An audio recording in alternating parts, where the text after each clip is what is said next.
Child, listen. Okay, you already know this. My name is Sarah Jakes Roberts, but did you know that I am in recovery?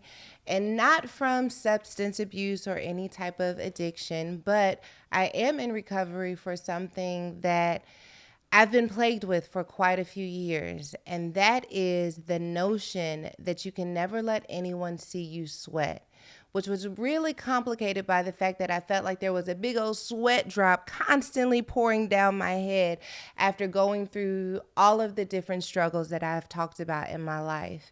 I thought that my goal was to get to a phase and stage of life where it looked like I had it all under control. A white picket fence would have been nice, a good job, and something that said, wow, she really made it to the other side.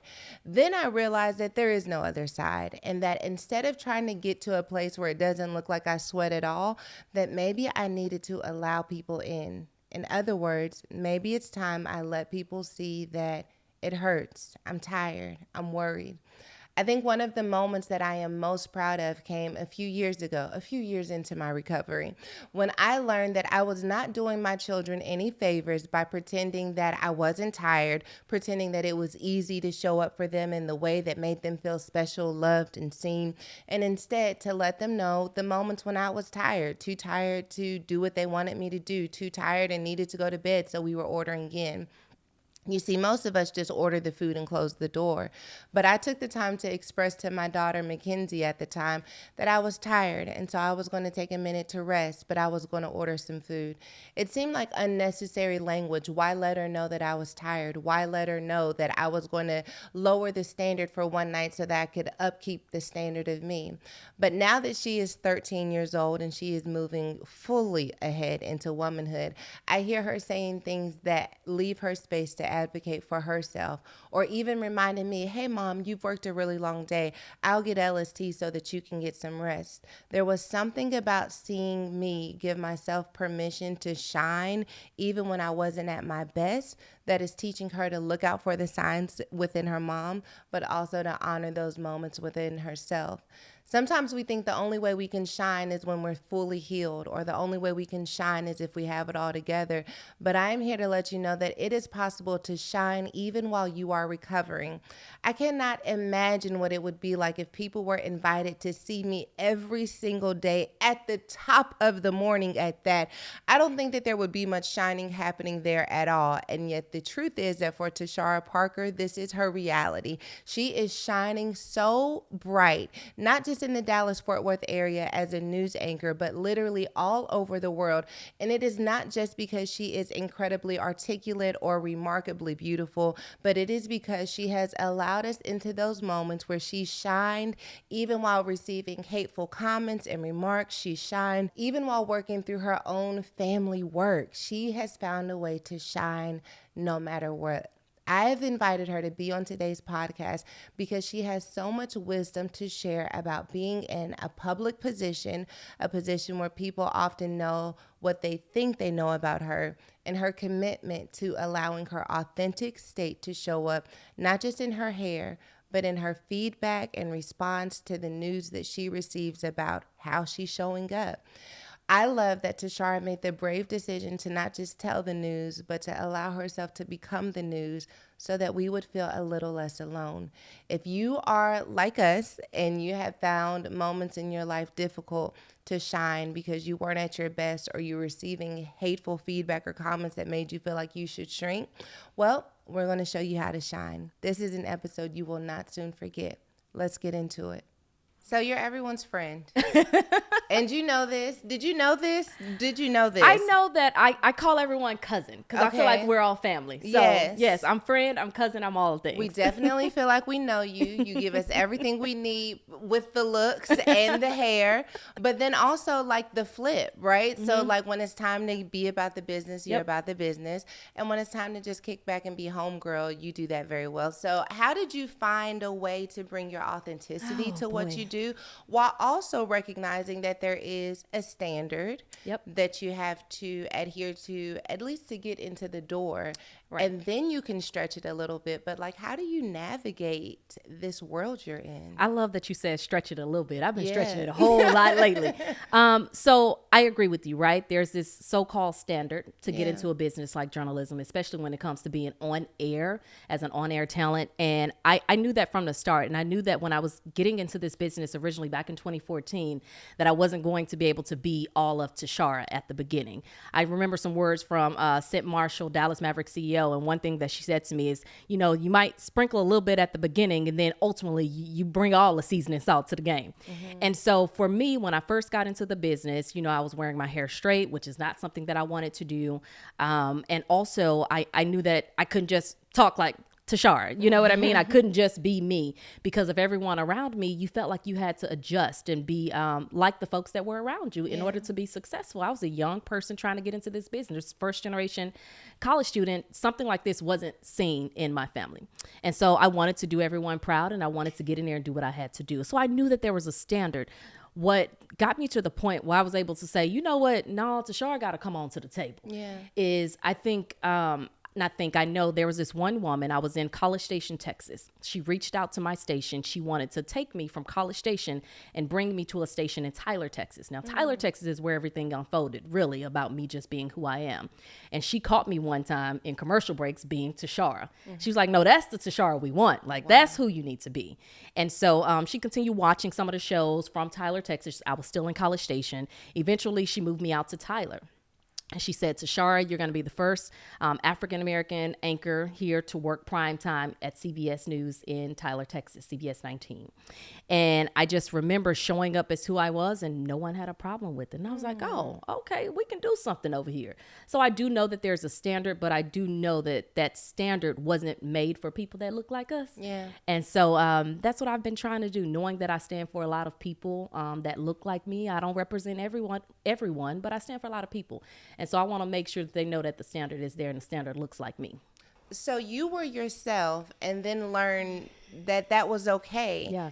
Do you think that the perception of limitation is real and we are too nervous to bring ourselves to the table to discover that it is not, that to discover that it actually doesn't exist? Or do you think that there are real barriers to that? Oh, absolutely. I do think that perception is real, and I think that perception is reality. And I think that you go into some of these spaces, whether it's microaggressions and people, let's say you wear your hair to work straight one day, and all of a sudden everybody like, oh my God, I love your hair like that. But when I come in with this 4C afro, y'all not saying that. All right, we have a different story that's being told. And so I do think perception is reality when it comes to corporate workspaces, most of them anyway. You can't show up a certain way, or else you're going to automatically be judged based on how you show up, because it's unfamiliar to some.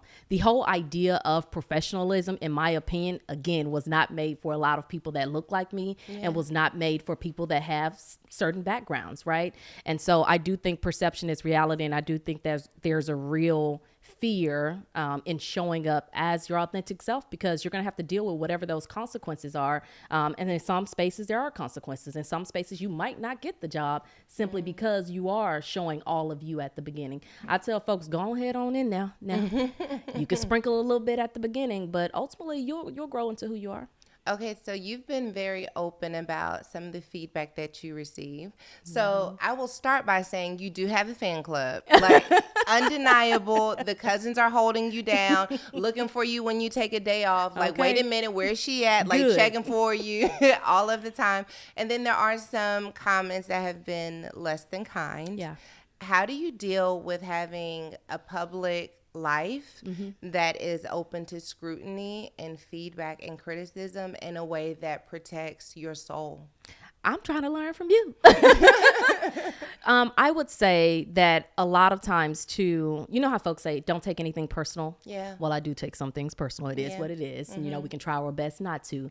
But I think for me, what works for me is being able to separate the two. Like, I understand that I'm going to work. I understand that people at the job or people that are watching sometimes on this, they don't really know me. So sometimes when those negative comments and that negative feedback is pushed my way, I'm like, oh girl, go on, you know, Karen or whoever you is, just go ahead, mind your business. I'm gonna keep it pushing. And sometimes it brings laughter, honestly. Like I know someone is gonna get a kick out of this. I'm like, you know what? I'm not gonna keep all this to myself. Y'all not just gonna keep, you know, badgering me and bashing me and sending me all this stuff. If you want to send it to me, let everybody else read what you sending to me. Yeah. And so, and of course I go to therapy. Oh, me and my therapist, she's like, how was work this week? I'm like, girl, let me tell you.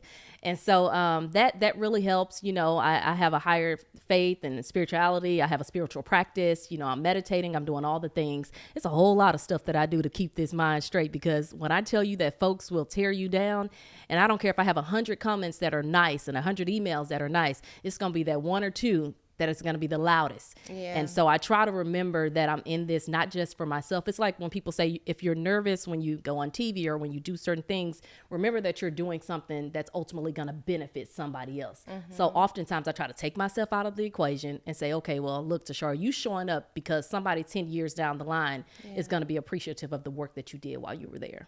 Okay, so I have to ask though, because like when people leave these comments, they are personal attacks. Oh yeah.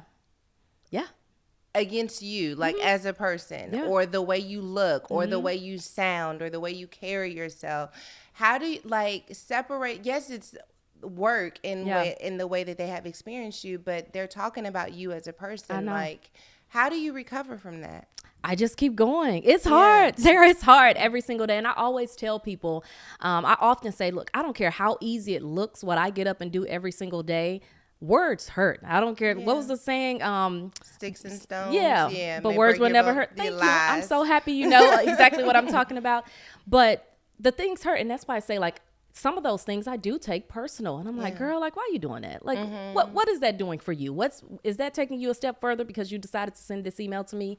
And so sometimes it hurts. And that's why I need my therapy and I need my meditation. I need time to regroup. And I often try to pour into myself. If I don't have anything else left in me, I don't have anything left to give. And I honestly, again, try to remember, like, Tashara, this isn't for you. This isn't for you. I remember on the day that we went to testify on behalf of the Crown Act in Austin, they made us the very last bill there. A lot of us drove in from Dallas, took several hours to get there, and then we stayed 11, 12 hours. It was a long time. We stayed a long time. I remember that. And we were the last bill heard. We didn't get heard until like 9 o'clock that night, and many of us had been there since 7 o'clock that morning. Wow. And so, and we had to drive back to Dallas because some of us had to be at work the next day. And so you think about things like that, and again, in situations like that, I remember some of those emails that were sent, and I remember, you know, that I'm doing this for somebody else. It's not just about Tashara. So I think that's what keeps me grounded, knowing that the little girls that are sending emails on, their parents are sending emails on behalf of their children. They're sending me pictures of their little girls wearing a certain hairstyle that I wore in the news this week. All of that matters. And so when I get those emails from some of those people, I'm just thinking like, girl, you got to keep going. Like, this is bigger than you. Did that start in Tyler when you started getting the letters from like Black moms? When did it start? That started from Black moms, pardon me. Yes. So they would often send me a little things here and there. I actually have a day named after me in Tyler, Texas. And so I was always in the community, even before people started to really recognize who I was from the news. I was always doing something. And so when they finally saw me on the news, they're like, Mama, that's so-and-so that was just at the Boys and Girls Club. You know what I mean? And so it was here and there in Tyler. But when I got to Dallas, that's when it really started, even before the negative comments started rolling in. Yeah. Okay. So that's how I found you. I think your bun went viral. Yes. That's what it was. Your bun went Ministry. viral. Can you tell me about that? So like, did you expect for the bun to go viral, or were you like, this bun is doing something? This bun is doing something. No, you don't expect the hairstyle to go viral. But what I did expect was that somebody was going to say something. Okay. I knew it, but I was like, you know what? No, I'm going to wear this hairstyle. It's fine. I don't have time. Here's what we run into. We go on vacation. Some of us have our vacation hair, right? And then when it's time to go back to work, it's like, oh, I got to rush and try to take these braids out or to change this hairstyle. And so the story with me is I was doing a photo shoot that past weekend on a Sunday. I came back to work on a Monday. And I was like, you know what? I'm not about to sit here and try to take these buns down and do whatever I need to do to my hair. I'm going to wear it this way. And so I award. No, I didn't expect that type of a reaction. If anything, I thought maybe I'll get one little negative email and we kind of move on. Oh no, they came out the woodwork. But I will say that the positive support that I received was overwhelmingly more than the negative comments that came in. Again, but what I said earlier, the negative comments are the loudest. And so at that time, when I wore the hairstyle back in October of 2020, yes. And I received so many emails, and I think my bosses kind of know me. You know, they probably knew I was going to say something. And they offered, hey, you can say it on air. Wow. We'll give you 5 minutes. And you know about time. If you get 5 minutes of any time on TV, that is a lot of time. So they dedicated about 5 minutes or so for me to respond to some of those negative emails. And that's when it just took off like wildfire. Folks started sharing it. Folks started looking me up, trying to understand, okay, your hair was the problem here. Yeah. So, yeah, that's how that situation unfolded. So you're iconic as a result. You are I don't know about all iconic. that, Sarah. There was an iconic read. There was a to whom it may concern. And per my last email, okay. Hello? You definitely gave it to us. I am wondering, do you ever look at your life, how instrumental you were in the Crown Act, how instrumental you are in the lives of up and coming journalists, what you do in the community, and think to yourself, like, I cannot believe that this is who I am? Or are you like, I knew it all along? I think it's a little bit of both. I can't believe I'm sitting here talking to you. So let's start there.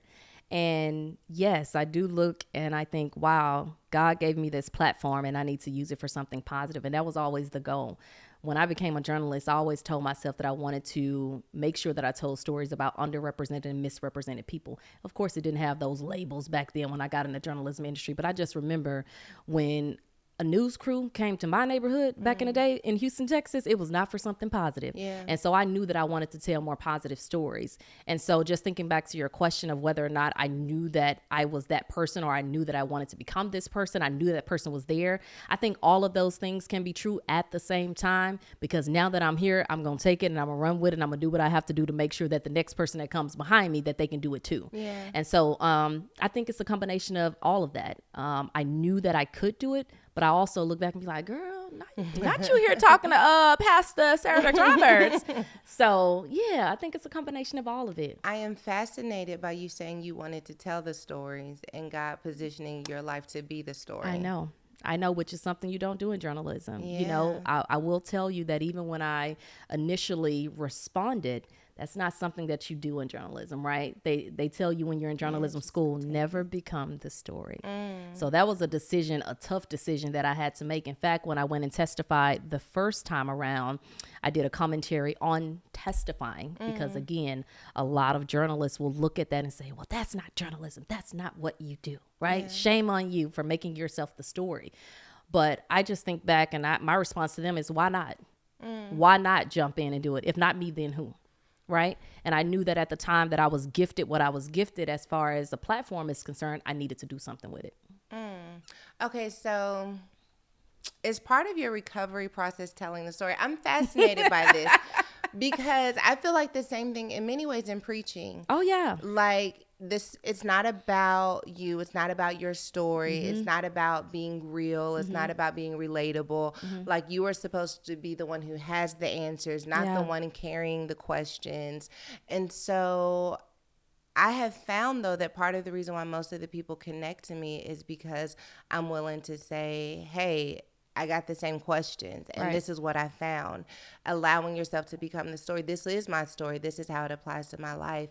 How do you balance? Because I think it's a call to go against the grain, to resist the temptation to do what is proven to work. Right. Ooh, that's a good one. It's proven to work when you don't make yourself the story. There's not a lot of people who you can look around and say they did it this way and it looks so similar to my way that I trust this path. And yet, like, this is the phase of your life you're in. You know what's interesting? I don't even have a question. We're just talking now. People often ask me, like, what's it like to not have anyone like you in your world?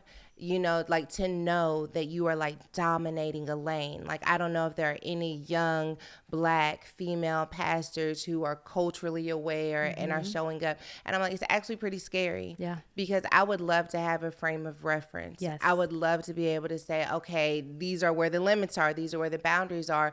But now you're out here, and it feels like for me that like one wrong decision, one misstep, you already know. And it's all crumbling. Yep. What do you do with that? Oh, I'm happy you said it first. It's scary, right? It you know, is. when you know your lane and when you're trying to be in your lane, it's hard when you step outside of that and people are like, no, this is your lane. You're supposed to do it this way. This is what you're supposed to do. And I just feel like, you know, we all have an opportunity to do what we're called to do. And if you miss that calling, what are you doing? Like, what are you doing with your life? So it is scary.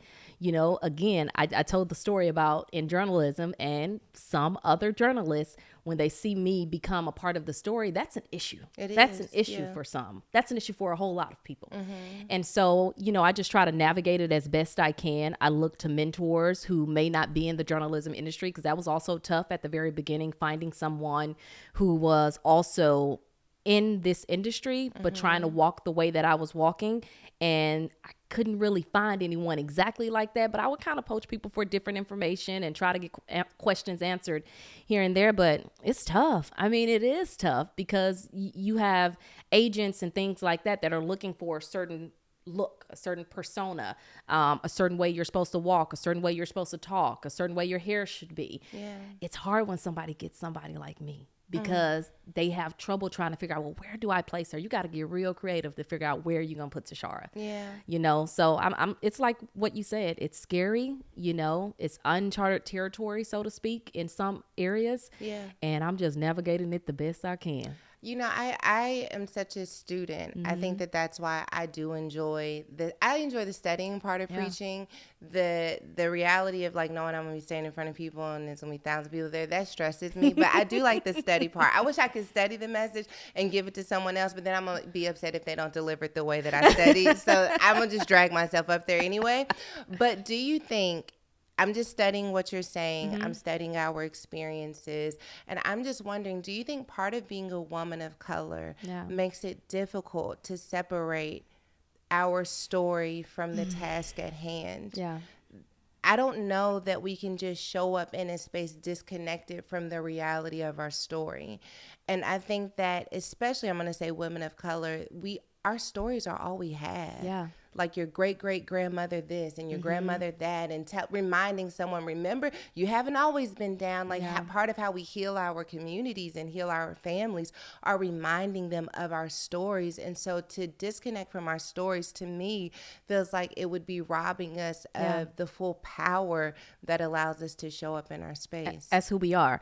I think that will be a grave mistake to leave out any part of you. And I think that's the beauty of all of us. You mentioned women of color, but I think Black women in general, we carry a lot with us. And to just simply leave all of that behind, I think it simply takes away from the character of who you are and the character of what you can bring to conversations and into the workplace or into any space that you enter.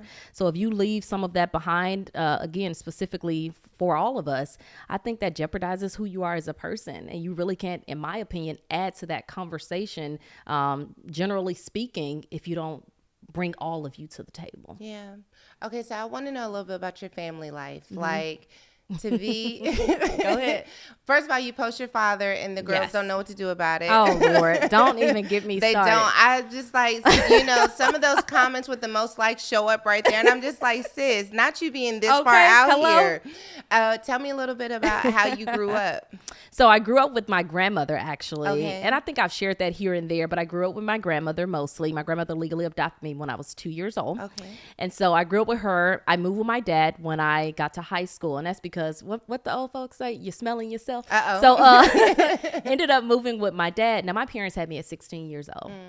Had me at 16 years old, and at that point in their lives, they weren't really ready to, you know, take care of a child. My mom wasn't in my life most of my life. My dad was, but my dad was going through several things, and so he was in and out of jail. So that was a struggle. And so my grandmother wanted me to have a stable home. And so I grew up with my grandmother. My mom had 10 kids, so I have a lot of siblings. I have Were you the 16 oldest? total. I'm second from the oldest. Okay. Second from the oldest, but I was raised with my grandmother, so I wasn't raised around all of my younger siblings. But we get together when I go back to Houston. All the big holidays, we're always getting together.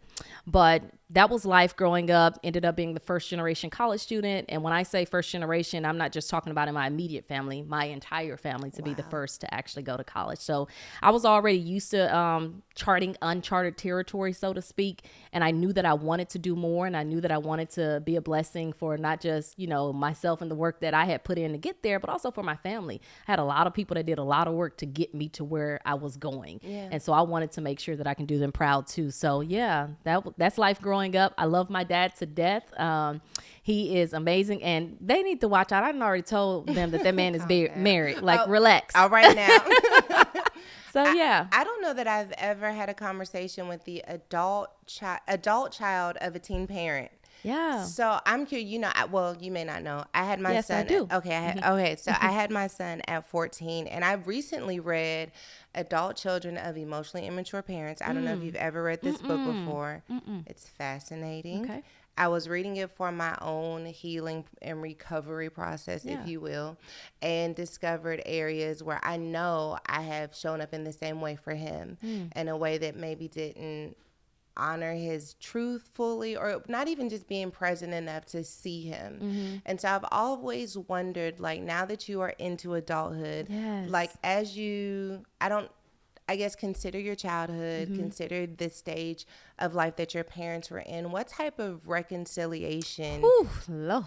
Now I didn't know we was going to go there. Go ahead. What type of what? Reconciliation is required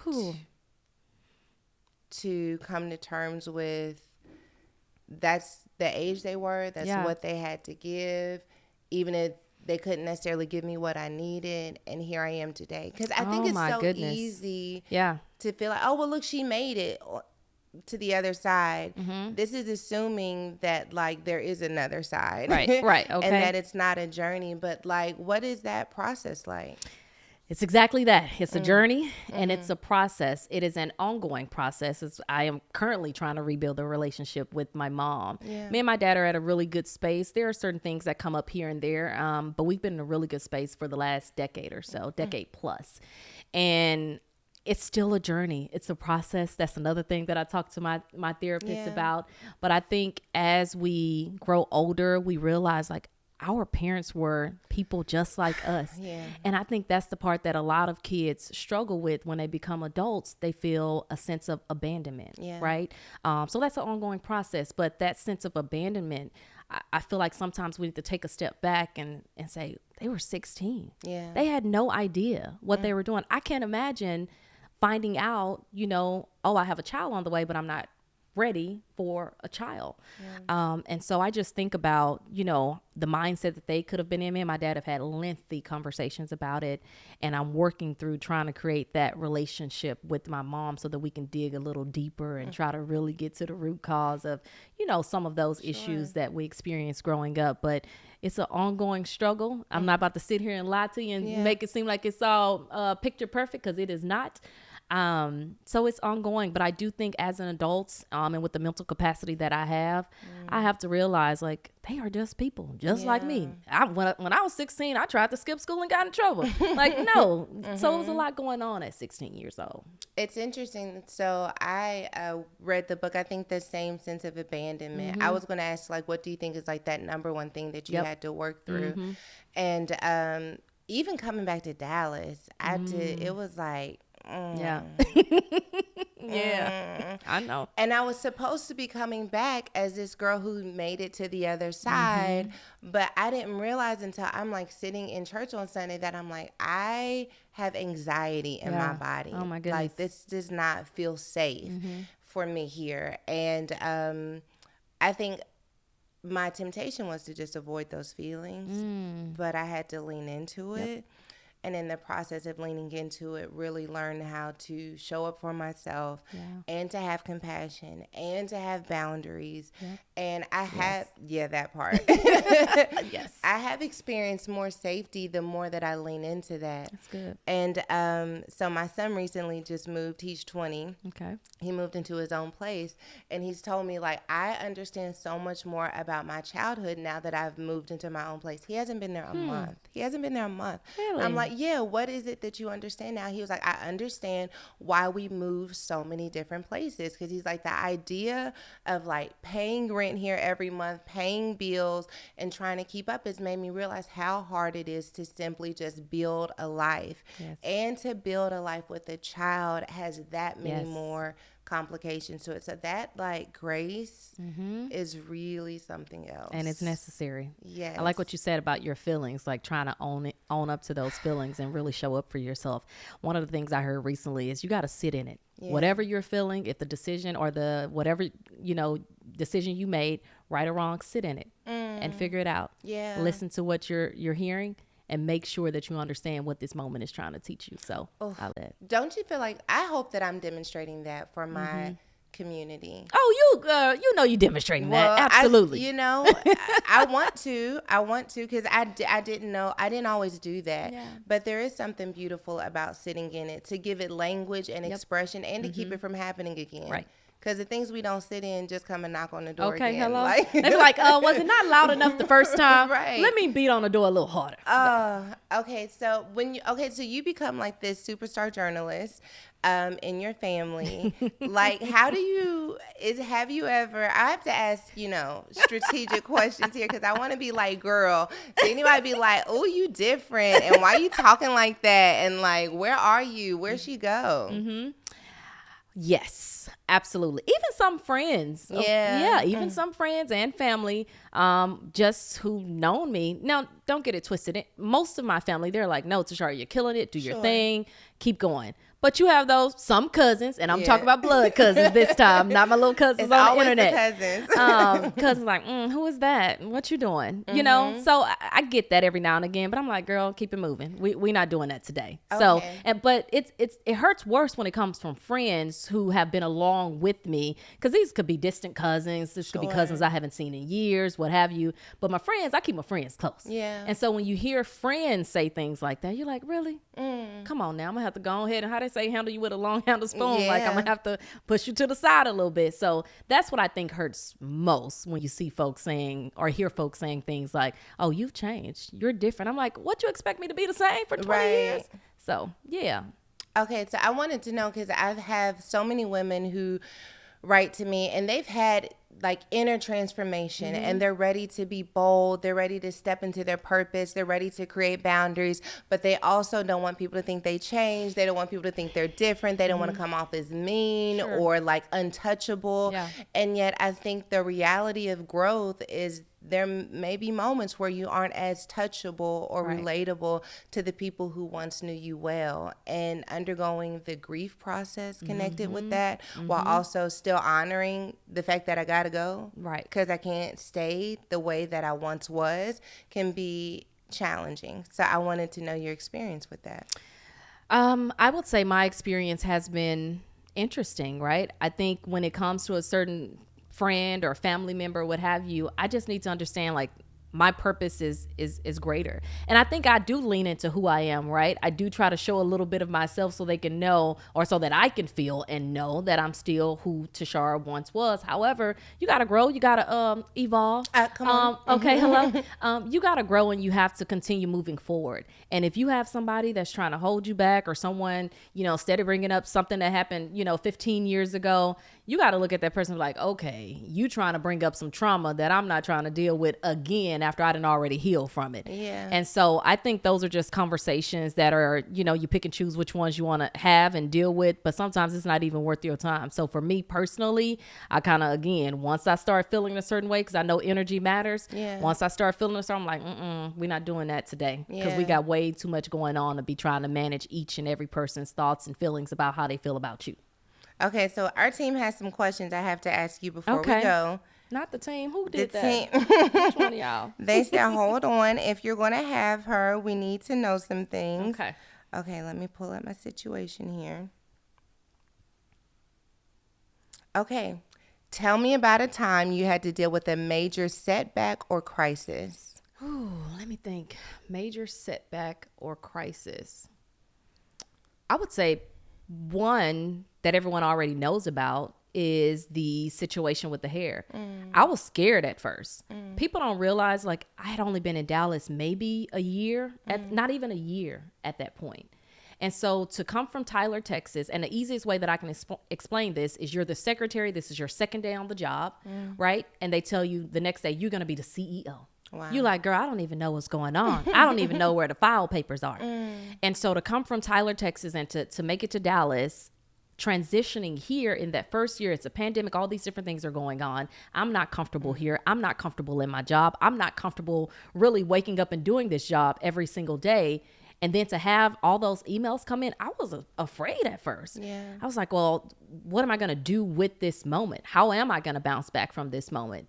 And so I had to do a lot of praying, a lot of prayer, and a lot of talking to mentors and friends about how I was going to address this situation, or was I going to address the situation? So I would say that was a defining moment for me, certainly an obstacle that I wasn't prepared for at the time, or was I? Yeah. So it was something I didn't think that I was prepared for at the time, and it truly changed the trajectory of a lot of things for me. So that was a big one for me. So from 2014, that's when you first started in Dallas? Journalism. No, in journalism. 2014 Okay. first started in journalism. April 2014 started in College Station, Texas. Okay, so from 2014 to now, what are you most proud of growing in? Ooh, that's a good one. What am I most proud of growing in? I would say I'm most proud of growing into Tashara. I know there are a lot of things that I can be proud to sit in, and proud to, grow in my faith, and proud to grow in, who the person is that I was supposed to become. So proud to just really lean into who I am. It took a really long time for me to believe in that, even growing up, as a child and coming from the background that I was coming from. I remember being in speech competitions and being the only Black, chocolate girl on the stage. So that was a struggle for me. Yeah. And so growing into Tashara, that's one of the biggest things for me. Isn't it? Sometimes I look back and I'm like, y'all really about to just let me be myself up here? Right. Like, right. Like, really? Yeah. That's crazy. Yeah. To have spent so much time thinking that you aren't enough, and then to be celebrated just primarily because of who you are. Yep. Primarily that. Yes. Okay. So before we go, what woman in your life has been the most influential in, I want to be specific. I don't want to just say in your life. All right. In your journey as a Black woman in journalism? Ooh, as a Black woman can't say in Oprah. Journalism. No, I'm not going to say Miss Lovely Oprah. Although I listen to her every morning, but no, she's we're not great. Gonna say She's that. great. She's just low hanging fruit. Yes, we love yes, you. We yes. love you, Auntie O. Did you know that they tried to cancel Auntie O? Like, you all can't. It's impossible. No, I did not know that. Yeah, like Gen Z, whoever the Oh. TikTok. Yeah, they tried to cancel her like 2 years ago, and my kids were telling me like they're trying to cancel Oprah. I was like, she's not even. Relax. That doesn't even Let happen. the cousins assemble. Let us know where we need to pull up. Okay, a woman that has been influential in my life in the space of journalism. Ooh. I'm going to give you two women. Okay. I'm going to start off with the first woman. This was a white woman. Let me be very clear about that. And this is specifically in journalism, because I got a whole lot of folks that can help me along the way in general. The white woman was the woman who took me from the station in College Station and brought me to Tyler, Texas. Yeah. On top of that, now she did leave a few weeks later. I wasn't too happy about that. But a Black woman was hired after her. Wow. The Black woman was the first woman to say to Tashara, no, you can wear your hair however you choose to do so. Mind you, I was being myself at this new station, but I still hadn't quite switched my hair up. I still wanted to be able to wear braids and fros and curls and all these different things, right? And so I just remember her name was Vicky. And Vicky told me, Tashara, you can switch your hair up if you want to. And so I remember those conversations that I used to have with her, and being in a position of authority, right? And telling me, another Black woman, that it's okay for me to be who I am. Oh yeah, that changed the game. So the game was really starting to change in Tyler. And when I got to Dallas on a bigger stage, I think that's when it became more amplified. So those two women had a profound impact on Tashara showing up in the journalism space. Okay, so I was going to ask you as our closing question, what do you hope that they know about their impact on your life? I just hope they know that they had an impact. You know, I've talked to them every now and again, but it's been a few years. And I just hope that they know that they had a lasting impact. And one other person, I just have to mention her, Miss Betty Rasmus, my English teacher back in junior high school. Miss Betty Rasmus, I love her to death. I went on a quest trying to find her a few years ago. And I have to let all three of them know that they just had a profound impact. I wouldn't be in this position. I wouldn't be in journalism if it wasn't for Betty Rasmus. And I wouldn't be being who I am right now if it wasn't for Jennifer and Vicki. Well, we're grateful that they gave you permission to be yourself, because it is definitely inspiring us and paving a way for so many women who are coming up behind you. I think the most powerful thing that anyone can do is not just be a recipient of what they receive, but find a way to give it as well. And you're doing that. So thank you. And you're doing that too. Thank you. Thank you.